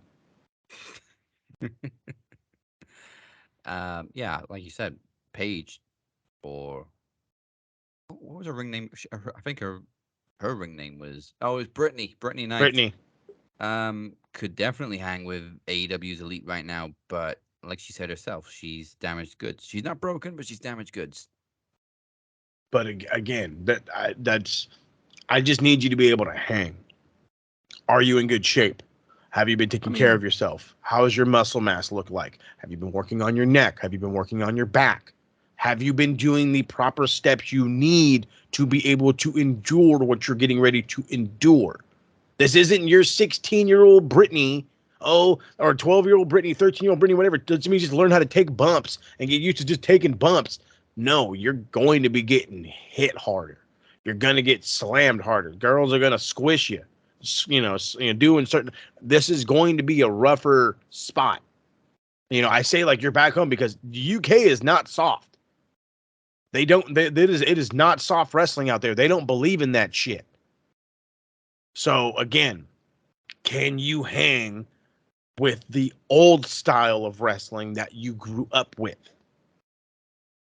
And the other concern is, I hate to say it, but the AEW women's division is kind of botchy. No lies detected. Not saying it in a negative way. I'm not saying it like that, but it's the fucking truth. Now, granted, you could say that about the whole roster. You can. You could say that about the whole roster because the reality is these guys, they want to go hard. They want to pull out all the stops and do the this and the that and that and the this. But the problem with doing all that is sometimes you and your opponent get a little off cue, and that can cause, some issues. Or, maybe he's behind a couple of seconds, or stuff happens. Yeah. You know what I mean? Stuff happens. We can hold out hope. I mean, I think when Daniel Bryan got cleared, and we never thought he'd be cleared again, I think that was the first little spark that inspired her to think, well, maybe I can come back too. I mean, I would hope. Go ahead.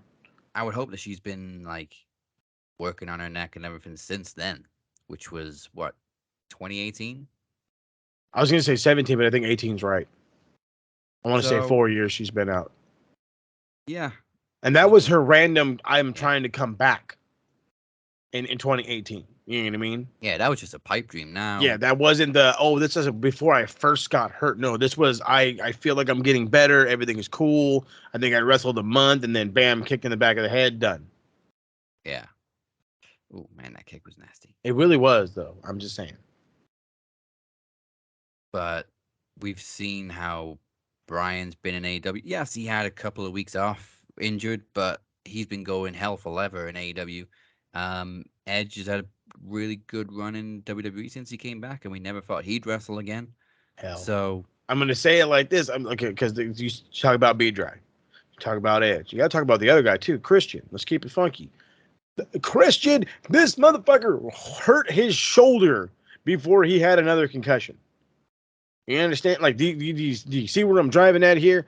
It's a good thing because these guys were getting hurt every left and motherfucking right. And we was like, dude, this is why you had to retire. This is why you had to walk away.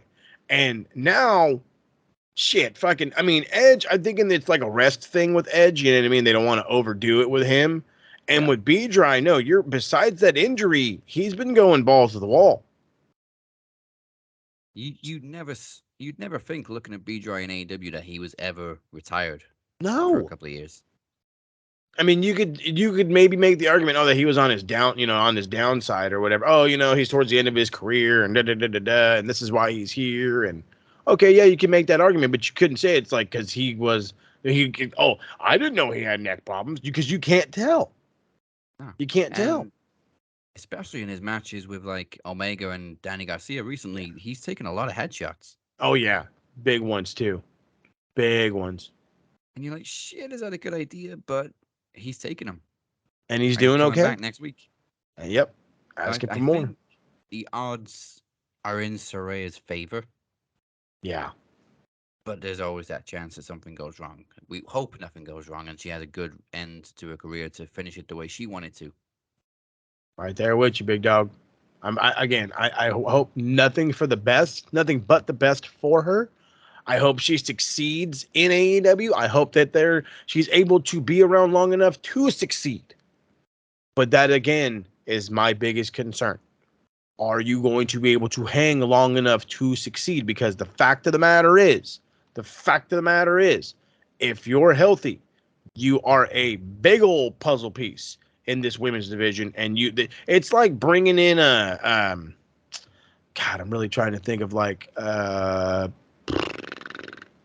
who would really give her the vibe. It was, I don't want to say like a Mox, but kind of like a Mox, like how Mox's debut was. You know what I mean? The impact that he had on the division and everything like that. I feel like she has a similar vibe, maybe a little less over the top, but same ballpark.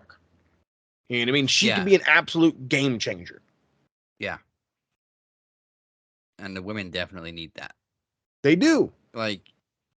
We struggled for a little bit with Thunder Rosa as champion because it kind of lost its momentum. Booking problems. Tony's doing great.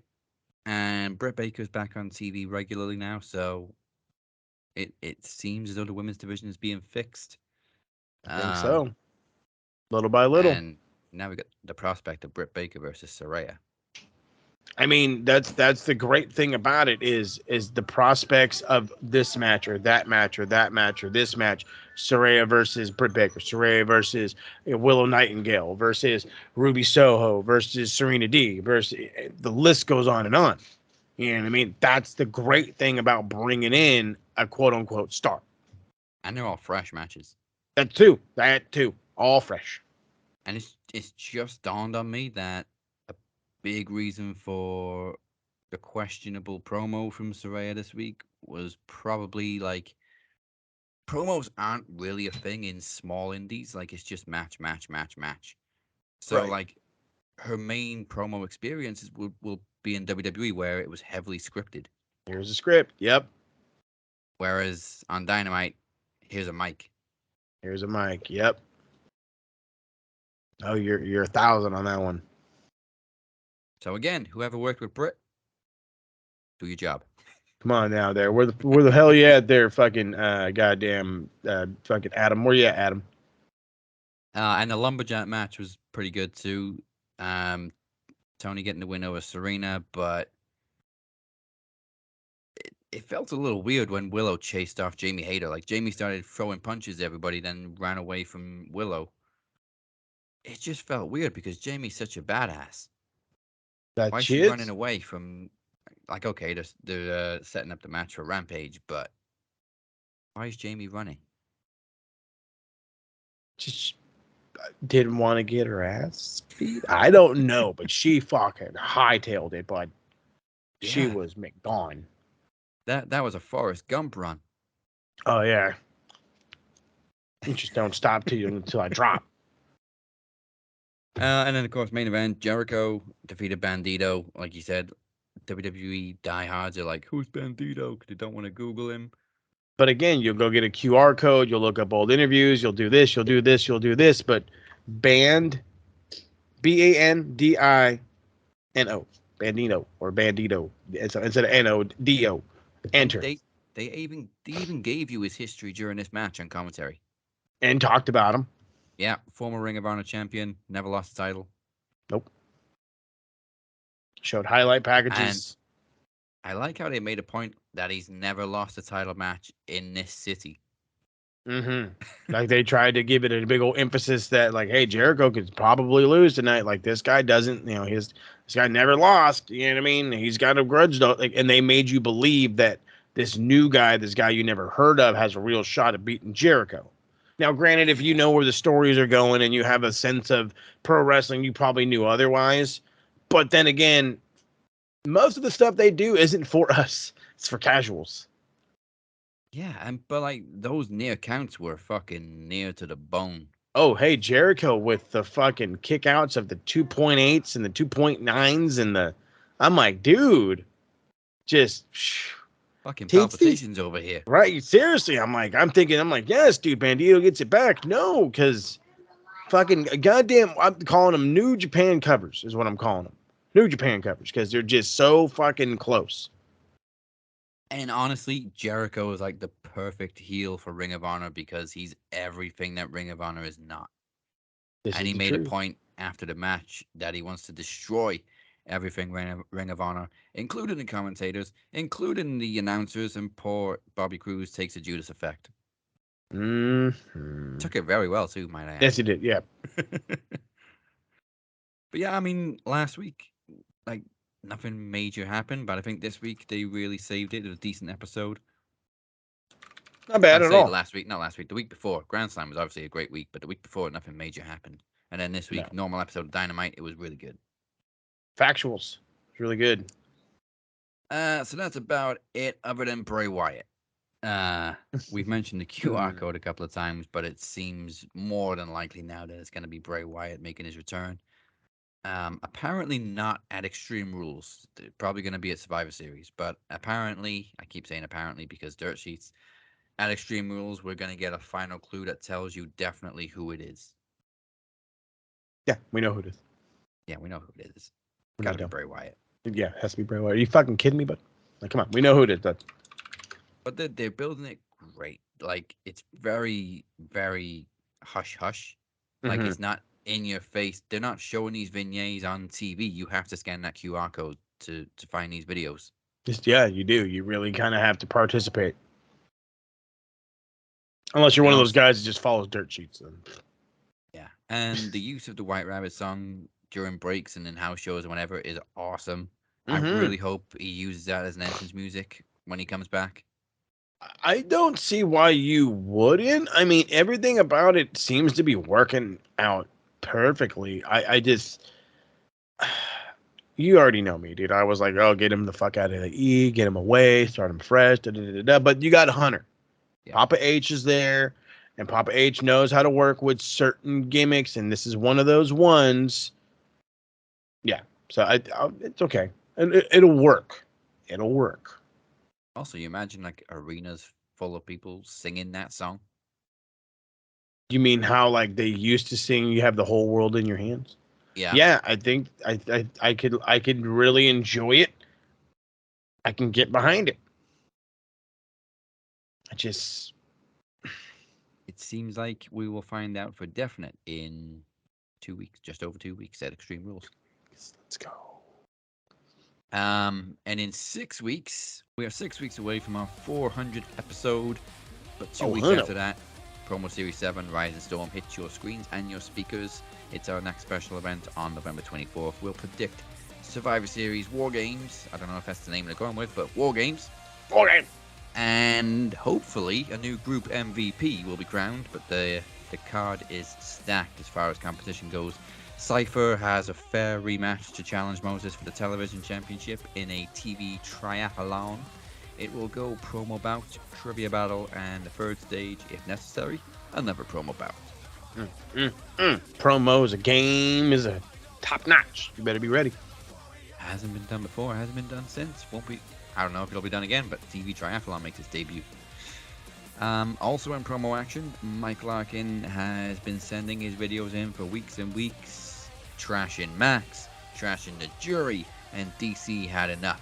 So Mike returns to face Daniel Crimmins in a promo exhibition. For the second time. And in promo series tradition, the Knowledge Championship is on the line and the winner stays on Gauntlet. The third and final challenger, as you know, will be your very own captain competing for the Knowledge title for the very first time.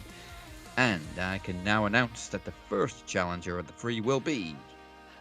And happy birthday to... Fuck Fear, it's Beer. All right.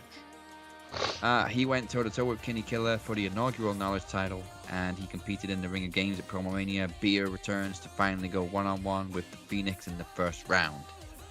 Love it.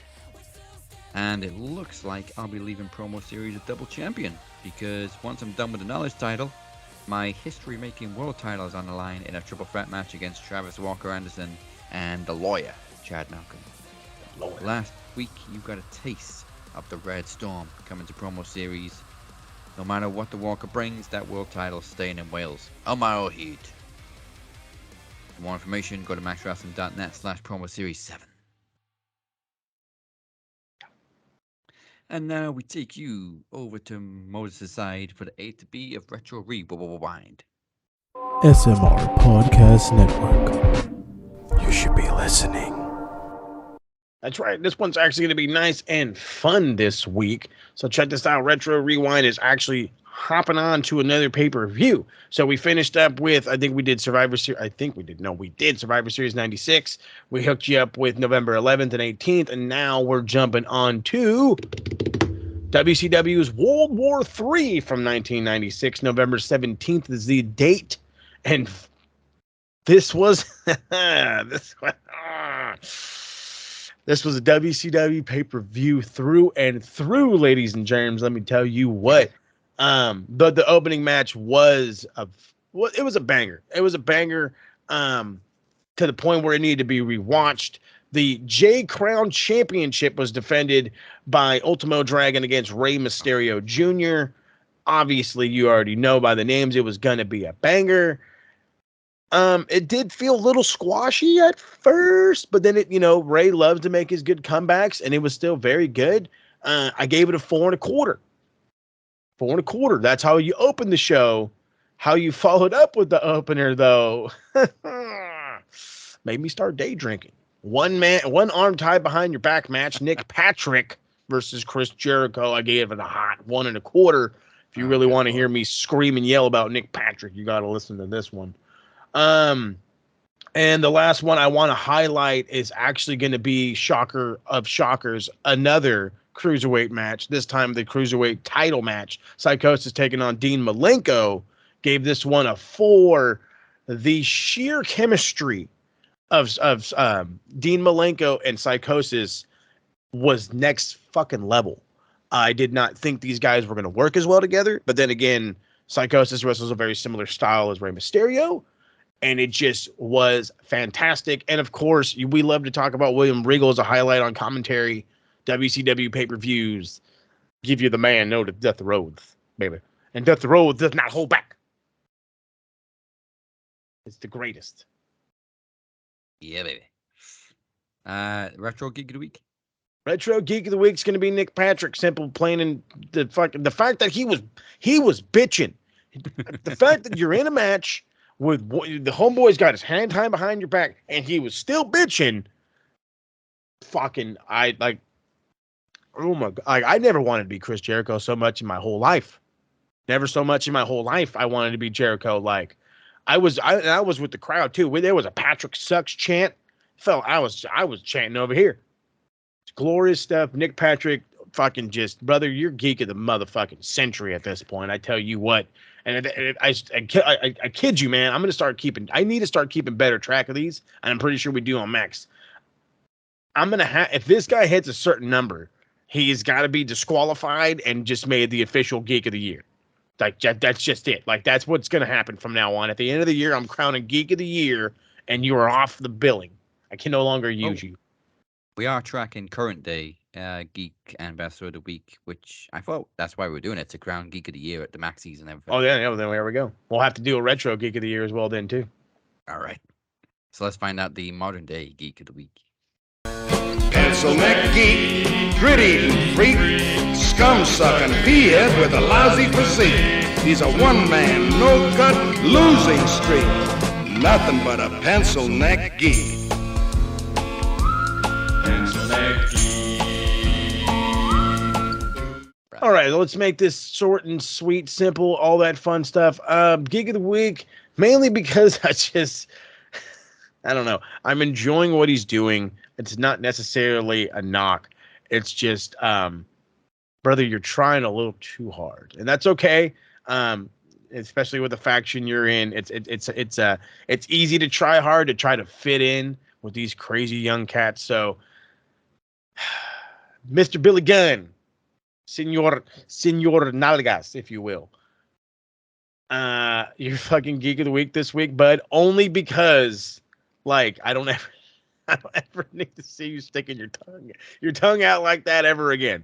Never again, dude. Like, you were quite lit. Like, it was bad enough that you were the dad following your kids around.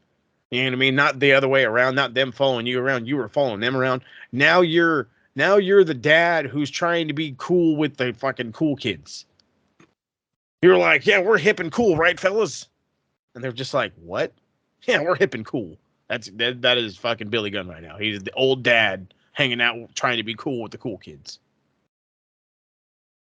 Who's unusually close to the gay one. He really was. He really was. That's what scared me the most. It's like, why is your tongue out? Like, bro, like, chill out.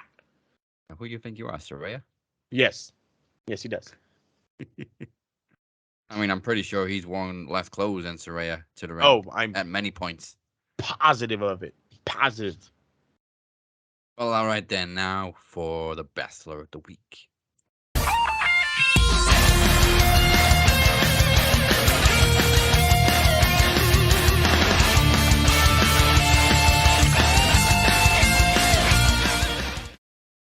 He's the Bachelor. Mm-hmm. I found it pretty easy this week. It wasn't necessarily the best match of the week, but it was a big win for him. And this follows having that great segment on SmackDown where he didn't even have to do anything, and the whole crowd is behind him because they're on his side and they feel sorry for him. And he's just killing it in this role at the moment. So Bachelor of the Week goes to Sami Zayn. Let's go. Well deserved. Yeah, it's about time. Universally loved and now soon to be hated because he's a part of the bloodline. Yeah, but he's still the guy. He's like Rob Van Dam in the fucking Alliance. He's on the bad side, but everybody loves him. Yep. That's And perfect analogy. Perfect analogy. when the bloodline inevitably turn on him, they're gonna get major heat. Oh, the heat. It's gonna be nice though. I mean, like if you really talking about catapulting the fuck out of somebody, jump him. I'm telling you, dude. Jump Sammy tomorrow and watch that guy be fucking world champ by the end of the month. I swear. By the end of next month. My bad. I was gonna say if he was to dethrone Roman, that would be huge. Right? The guy within the bloodline wins, all because they turned on him. Jesus, I'm over here. But there's your backup plan in case fucking Uncle Dewey can't do nothing. There you go. I'm just saying, like, come on now. That's a great fucking story right there. They let him in with open arms and then decide that they wanted to turn on him for whatever reason. So he says, fuck you, and beats Roman. That would be awesome. Wow. I mean, it's not the first time he's been the ultimate underdog. Mm-hmm. And I mean, then hell, won the title. he was a super gigantic underdog against Neville, for fuck's sake. Yeah, and that was one of the most beautiful build-ups of the modern era. No lies detected.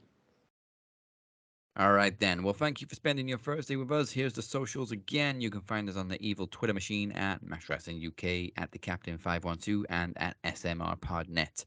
Check out our website, maxwrestling.net, and don't forget to hit the sub or the follow button on Facebook, Twitter, Instagram, TikTok, all the socials. Mm-hmm. And now listen up, you pencil neck geeks. This is what Moses has for you this week. That's right. As you guys can see, fucking Retro's going pay-per-view this week, so it should be a nice, easy, sweet week.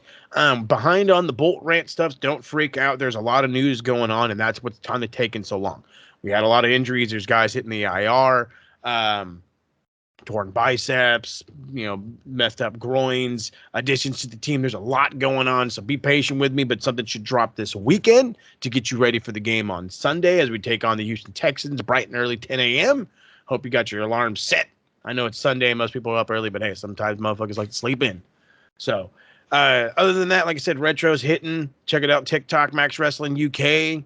And Cypher better get that game ready. Ooh. And with that said, join us next week for Extreme Rules predictions, and we're actually kind of looking forward to it. Let's go. I'm down. You've been watching the Cap and Mo. Goodbye and good night. Don't break your neck, Saraya. Please, for the love of God, don't break your neck. And rest in peace, Coolio. Damn Coolio.